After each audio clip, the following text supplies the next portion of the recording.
we're just really on this path of having an ego low enough that says we don't know everything, but other people bring a lot of wisdom to the table, so we're going to learn from people who have fruit in the tree. Hello everyone, we are Greg and Jacquie Francis, and welcome to High Performance Parenting, where our passionate goal is to encourage you to raise champion children in a crazy world. Every week we will bring you multiple episodes from our extensive experience of raising our six happy, healthy, successful, godly kids who are confidently equipped to win big in life. We deeply believe that any parent who is provided with the right knowledge and continual support can raise amazing kids. And when they do, all of our futures get better. If raising up future generations of absolute champions matters to you as much as it does to us, here's how you can contribute. Like and share this podcast with everyone you know. And together, let's embrace this journey of raising champion kids in a crazy world.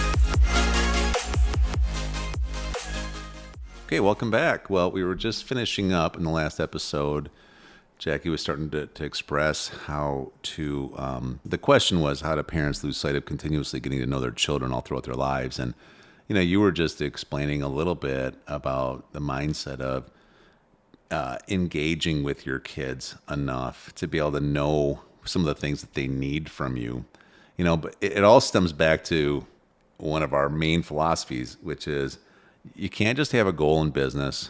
You have to have a goal with relationships, right? And if there's no goal, like if you don't have a goal, if I ask you, how's your relationship going to be with your kids 12 months from now, and you have zero goal, then it's really going to be up to chance. And that's a dangerous way to live life. And so setting goals that, hey, we're going to be more closely connected, we're going to be more deeply connected, and then actually having some strategies about what can make that happen over a 12-month window based on your life circumstances. I mean, that's such a foundational thing. It's one thing that I think that we have really done a good job of strategizing and making sure we follow through on every single year, and that goes a long way, right? Yeah, I mean, definitely one of the things that I know our kids notice, and I know other people notice, is the amount of time, you know, like I take to study the kids, you know, or you take to study the kids, you know, like, because, you know, when we were blessed to become parents, you know, we just don't take it for granted. Mm-hmm. And I'm not saying there's not days that aren't frustrating, and I'm not saying there's days that we are, you know, questioning what we're doing, but I'm just saying we don't take it for granted. And I think if you just see it as such a gift that God gave you these children to steward, to love, to encourage, to, you know, keep on the right path, to come to know Him, then, you know, you take it as an honor when you have to deal with situations. You know, you don't, you know, just like in business, when there's situations that didn't work out the way you wanted them to, mm-hmm. You don't yell at the business. You know, you don't get upset at the business. What you do is you grind it out and figure it out so that you can still win. Right? So that's what, even with parenting, you figure it out. You dig in deeper. You study your kids more. You study yourself a little bit. Is there something that you need to change? Is there something that you need to work on? Is there something that you need to evaluate? You know, and if so, you do something about it because it's important. You know, I mean, these are children that are going to impact generations. Mm-hmm. It's, you know, at some point, you know, we're going to pass off the reins just like every parent is, and they get to continue the legacy that you and I are starting, and just like every parent gets a chance to do.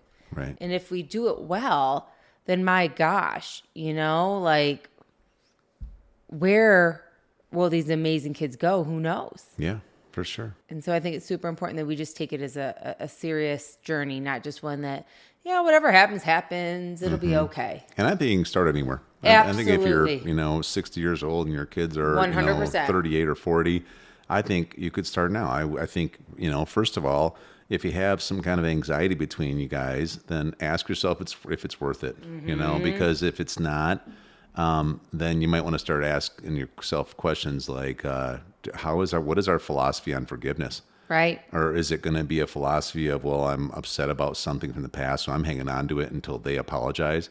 Or is it going to be, you know what, let's think bigger picture here. I mean, let's think about like deathbed kind of conversation, you know? Well, yeah, and even if you're a kid that's mad at your parent, you know, if your parent did something to hurt you along the way, you know what I mean? We don't know every situation, so we're not pretending like we do, but like, can you go and talk to your parent? Can you go and try to make that relationship better than it's ever been? Right on. So, All right, well, I have a question for you. Oh, yeah. Very good. Wait, I have one for you first. No, I don't want to joke. No, I need one first. No, you don't. See, now you're... Why can't a leopard hide? Boom, boom. I don't know. Because he's always spotted. See, I knew it. That's your question for me on question day? Yeah. What's your question now? I don't have a joke. Why not? Okay, well, you know what? Come prepared, babe. Oh, okay. How do you and Greg, being from different backgrounds, get on the same page with raising your kids? How did you settle different points of views, parenting ways, discipline, etc.? Well, taking a while to get Jackie to see things my way. Oh, we're doing more jokes. I get it. That's a good one again. Still working on it, to be honest with you. Know, but it goes back to you and I, as we have been studying leadership, we've been studying relationships, we've been studying marriage, healthy marriage. We've invested into mentors, coaches, seminars, everything you can think of, because we're just really on this path of having an ego low enough that says we don't know everything, but other people bring a lot of wisdom to the table. So we're going to learn from people who have fruit in the tree.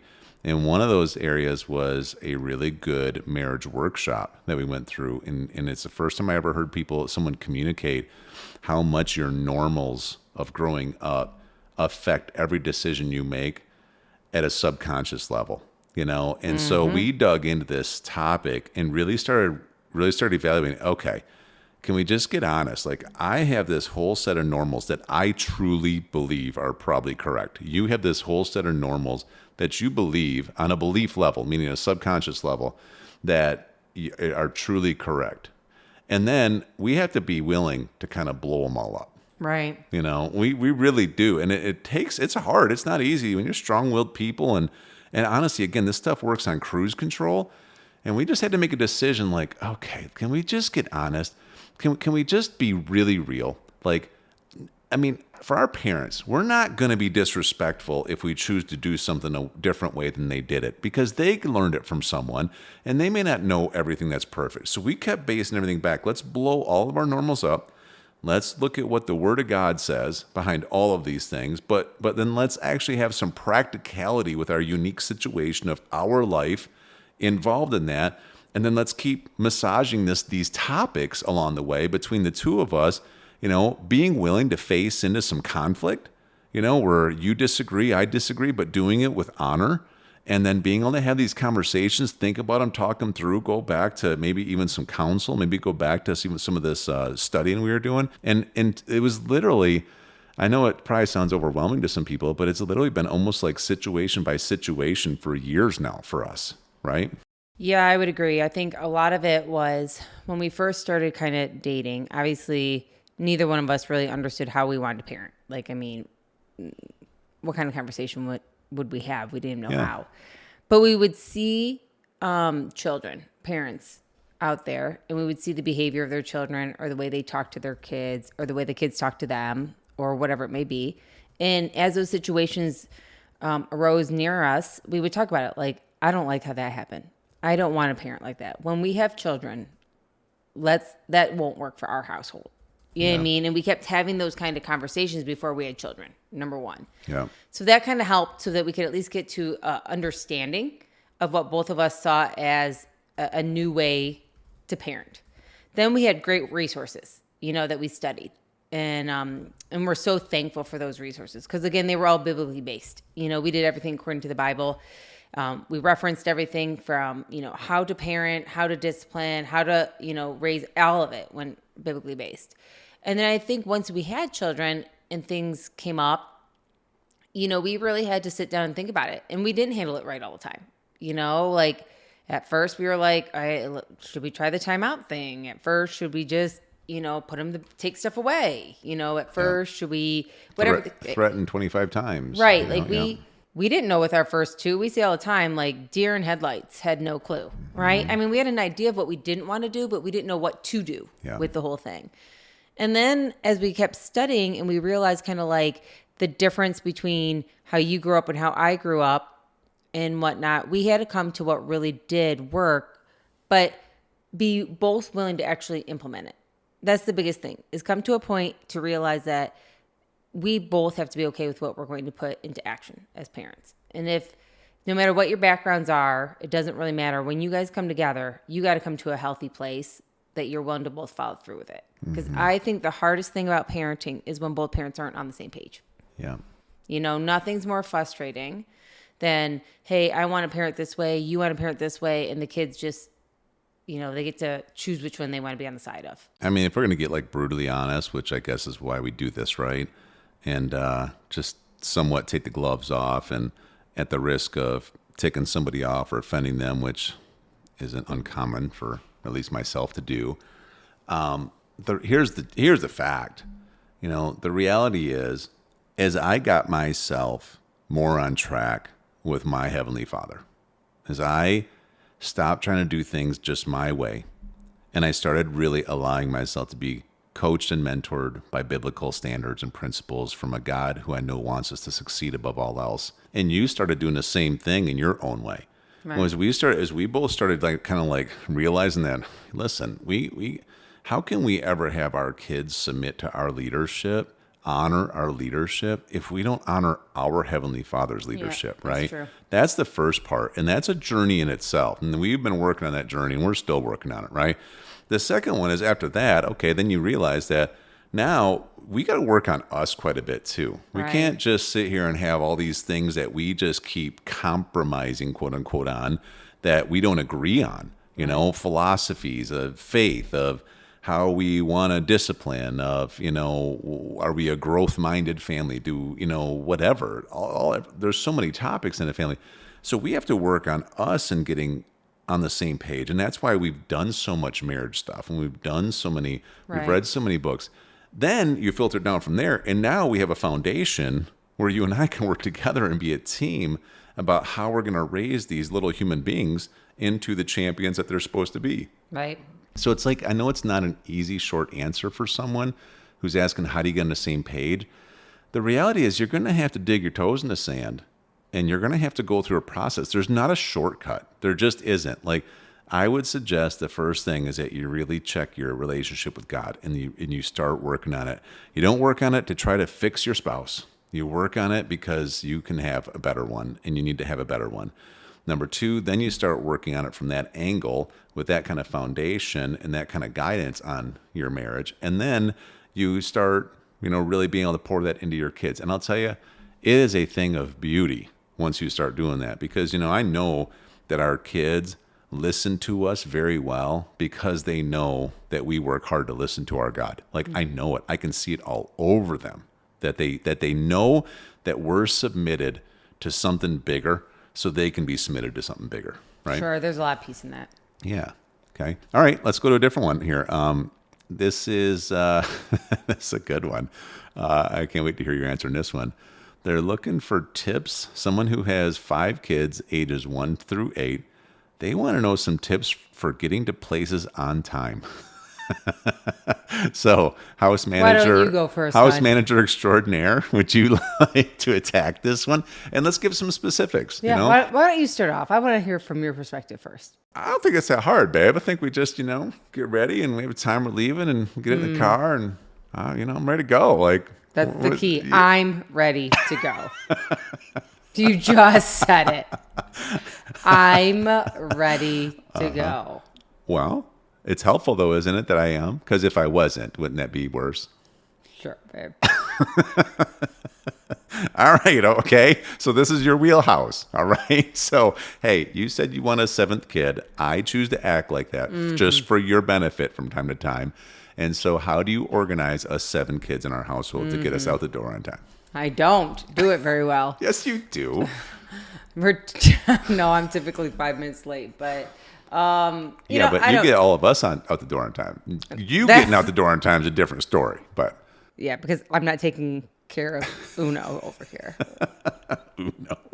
Number one. Okay.